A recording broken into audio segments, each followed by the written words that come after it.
So good afternoon. I usually get the after lunch session, and this time it's no different. I have a task for all of you, just to keep you awake, just make sure that I'm awake, right? And once you have the task at hand, I'm sure that you won't sleep. So let me start with an introduction to Philips. By the way, I just want to mention that in addition to Philips, I'm also representing the Licensing Executive Society of India, LES India, of which I'm a board member. And we're also part sponsoring this event. Let me start with a brief introduction to Philips. And what I'm going to say today is primarily focused on three aspects of the Indian patent law. It's not going to be very unique to the electronics industry per se. There will be other industries for which what I'm going to say is equally applicable. But I think these are important issues that impact the electronics industry as well. And so that's the reason I've picked this particular set of topics for discussion today. Excuse me. Philips, I think you're all aware, has been around for a very long time, but in the last 3-5 years, we have rebranded ourselves as a health and well-being company. Why did we do that? Well, if you see the three sectors that we have, lighting, healthcare, and consumer lifestyle, all of them impact the health and the well-being of people. And that's the reason all of this has been brought under one umbrella. We are number one or number two or number three in all the markets that we serve. And the history of Philips has a glorious past. It was started in 1891 by two brothers, and the first Philips patent was obtained in October 1905 for a light bulb. Honing down quickly into the Philips Intellectual Property and Standards Group that I represent, we are a business group within the sector called Corporate Technologies, and we are responsible for all IP or technology protection and value creation matters within Philips, and we are operationally run globally as a P&L organization. We have a global presence of about 450 full-time employees, 23 offices worldwide in 16 different countries. And the vision is to be a leading industrial IP organization, providing world-class IP solutions to Philips businesses to support their growth and competitiveness. Our focus is on creating value. Why do I say this? Well, the issues that I'm going to discuss now actually prevent us from creating the maximum value that we can for the company. And I'm sure that that will apply to a lot of other in-house IP attorneys or maybe even law firms as well. Let's start with the first problem, or I shouldn't say problem. These are issues that lack clarity. So I think the underlying theme that you will see in my various slides in the three issues that I'm going to bring up is a lack of clarity. I'm not questioning the law here, and I'm not trying to interpret the law. In fact, I think the session says IP issues, so I don't have to provide any solutions. You just have to highlight the issues, and then the rest is up to you, right? And that's what I'm going to do today.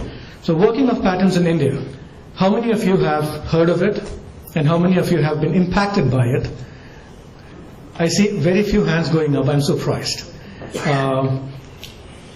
But what is it?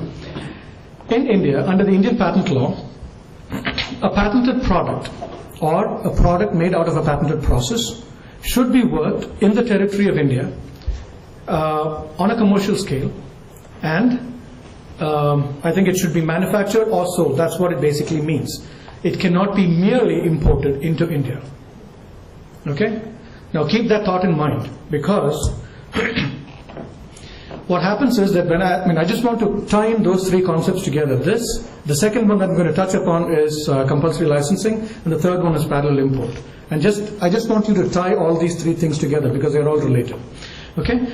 Now, when we talk of product patent mapping, for some companies, for some industries, for example, you take a molecule patent, there could be a patent that is in a particular product or two products or maybe a reasonable number of products. In an industry like ours, in other industries that, in electronics and telecommunication industries, you have many-to-many mapping. And I see people nodding their heads, so I understand that you know what I'm talking about. This is a typical product map.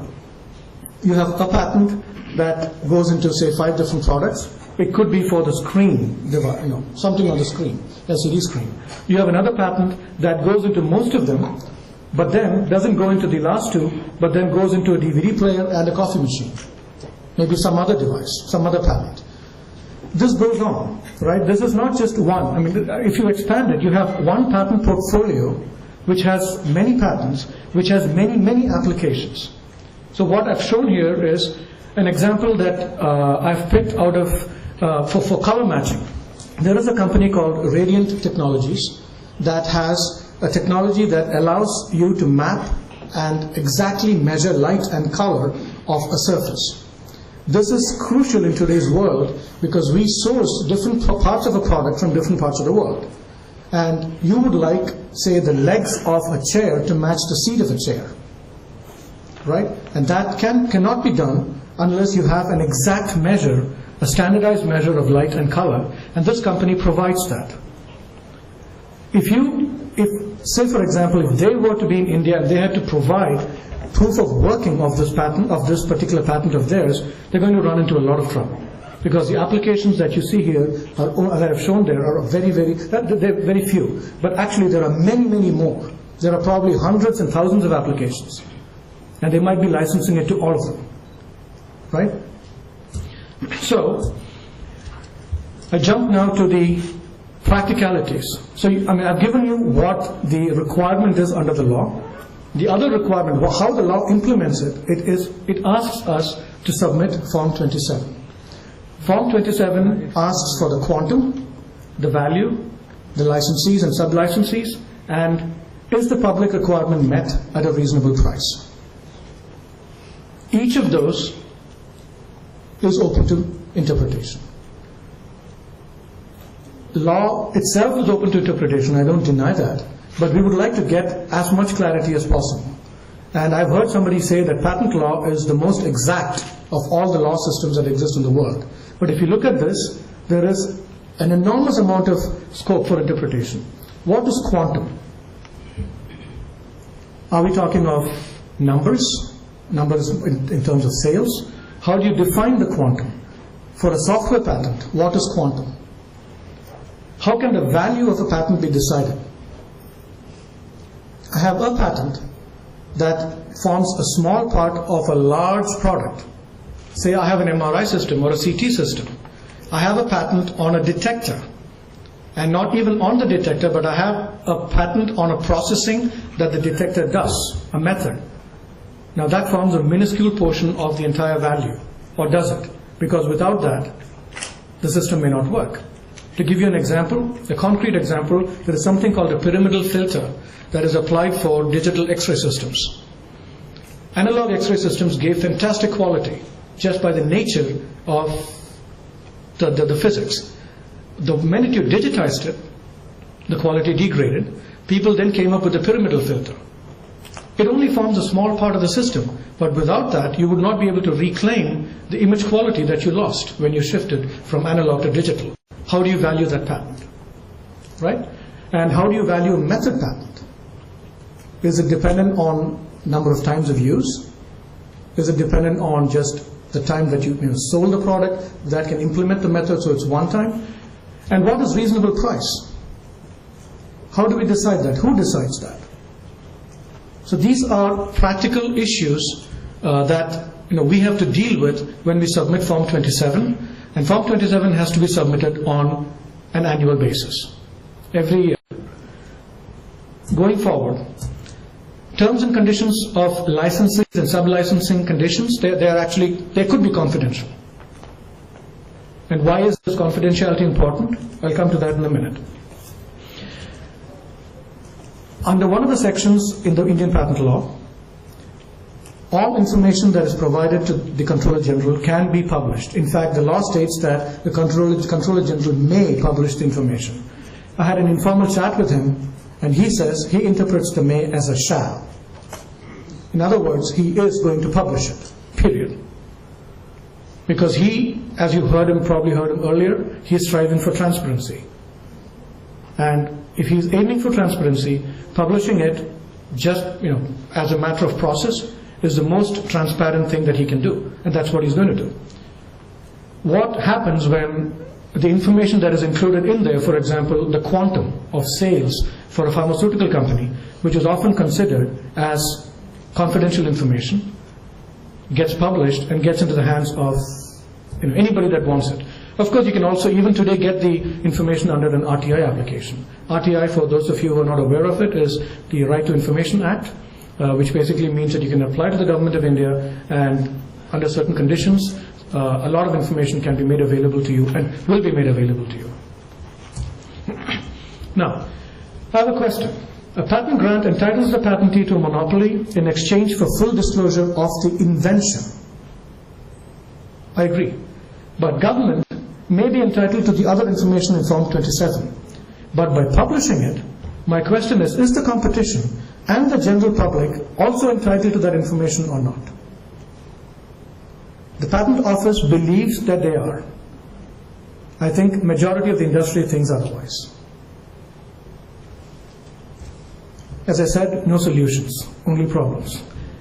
I move into a related topic called compulsory licensing, which I think, again, all of you are aware of. Within 3 years, if, after a grant of a patent, if the patent does not work in the territory of India, under certain conditions and fulfilling certain criteria, a third party can apply for a grant of a compulsory license. So, which is non-working in India, or if it also does not meet the reasonable requirement of the public, and/or if the working is hindered by importation by patentee. Okay?